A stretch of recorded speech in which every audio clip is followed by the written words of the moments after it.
খ গ ঘ।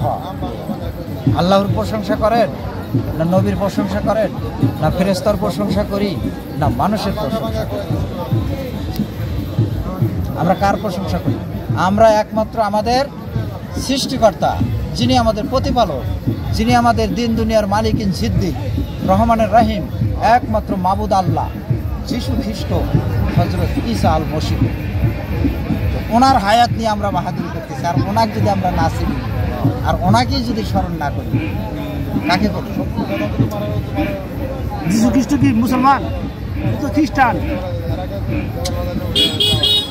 মুসলমানের আর একটা নাম আছে। কি নাম আছে? কথা বলছেন? আপনি দেখেন, টান দেন আরও পাইবেন যে সূরা আলে ইমরান, এটা কোরআনে না কোরআনের বাইরে? কোরআন। সূরা আলে ইমরান 3 অধ্যায় 50 পদ টান দেন, দেখেন ওখানে কি বলছে। সামনে বলেন বলেন, আমি দেখতেছি। ওখানে উনি বলতেছে, আমি পথ সত্য জীবন ও জগৎ, জগতের জ্যোতি। যারা আমার দিয়ে আসে তারা নিশ্চয় বেহেশতে প্রবেশ করবে। কেন? আমি বেহেশত এ স্বর্গের দ্বার। কে বলতেছে এই কথা? যিশু নিজেই বলতেছে। চতুর্থ সেফেরা ইউহান্না 14 অধ্যায় 6 পদ, আপনি টানতে দেখেন।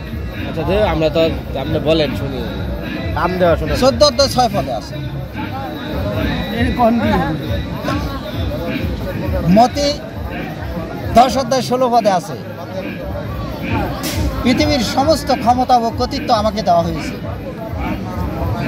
আর যারা আমার আদেশ পালন করবে তারা মাবুদ আল্লাহর আদেশ পালন করবে। যারা আমাকে প্রত্যাখ্যান করবে তারা আল্লাহকে প্রত্যাখ্যান করবে।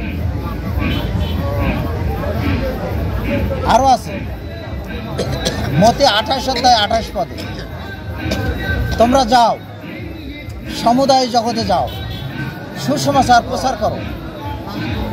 আমি সত্য, আমি ছিলাম, আছি এবং আবার আসিব। আমি মৃত্যু পরাভূত, মৃত্যু জয় করছি। মাটির কোনো ক্ষমতা নাই আমাকে ধরে রাখা। কেন? আমি নিজেই সৃষ্টির সেরা। উনি নিজেই স্রষ্টা হয়ে সৃষ্টি রূপে। প্রথম সেফরা পয়দায়েশ 1 অধ্যায় 26 থেকে 27 পদ, ফেরেশতা বলছে চলো আমরা আমাদের সাথে মিল রেখে আমাদের মতন করে মানুষ তৈরি করি। এ কথা ঈসা বলছে। এরকম হাজার হাজার কোটি কোটি। আপনি পড়েন, আপনার লাগানো যে গলা, এটা কি ঈসার ছবি? এটা আমার খ্রিস্টের। আপনি কি খ্রিস্ট ধর্ম? যিশু খ্রিস্টের ছবি না? হ্যাঁ, আমরা বাঙালি। তাহলে মুহাম্মদ সাল্লাল্লাহু আলাইহি ওয়াসাল্লাম ধর্মকর্ম, এই যে মুহাম্মদ সাল্লাল্লাহু আলাইহি ওয়াসাল্লাম কি মুহাম্মদ সাল্লাল্লাহু আলাইহি সাল্লাম শেষ নবী না? উনি ফোরকানের ভিতরে উনি সুসমাচারকারী। যেমন বলা আছে, তাওরাত ও জুব্বর, ইঞ্জিল ও নবীদের কিতাব উহা প্রতিষ্ঠিত না হইলে তাহাদের কোনো ইমানের ভিত্তি নাই। আর হযরত মুহাম্মদ সাল্লাল্লাহু আলাইহি সাল্লাম বলছে, তুমি তাদের কাছেই যাও যা আমার কার্য সাধন করার জন্য তাদেরকে আহ্বান করো। আমার কার্য সাধন করার জন্য তুমি আহ্বান করো। আর আমি আমার সাথে এবং তোমার সাথে কি হবে সে বিষয়ে আমি জানি না। আর মোহাম্মদ বলছে আমি কেবল তার বার্তাবাহক। কি 22 বছর ওনার কাছে কালাম আসছে, আল্লাহর কালাম। কার বার্তাবাহক? আল্লাহর বার্তাবাহক হযরত মুহাম্মদ সাল্লাল্লাহু আলাইহি সাল্লাম। তাহলে কি এখন আমি যিশু খ্রিস্ট বড় না হযরত মুহাম্মদ সাল্লাল্লাহু আলাইহি সাল্লাম বড়? আমরা মানুষ, পাপী মানুষ। আর যিশু খ্রিস্টের হলো উনি হলেন পবিত্র। আর নবী হযরত মুহাম্মদ সাল্লাল্লাহু আলাইহি সাল্লাম এরা তো আল্লাহর বাহক। আমি বলছি দুইজনের মধ্যে বড় কে? এটা বলছি দুইজনের মধ্যে বড় ঈসাই হবে। কেন?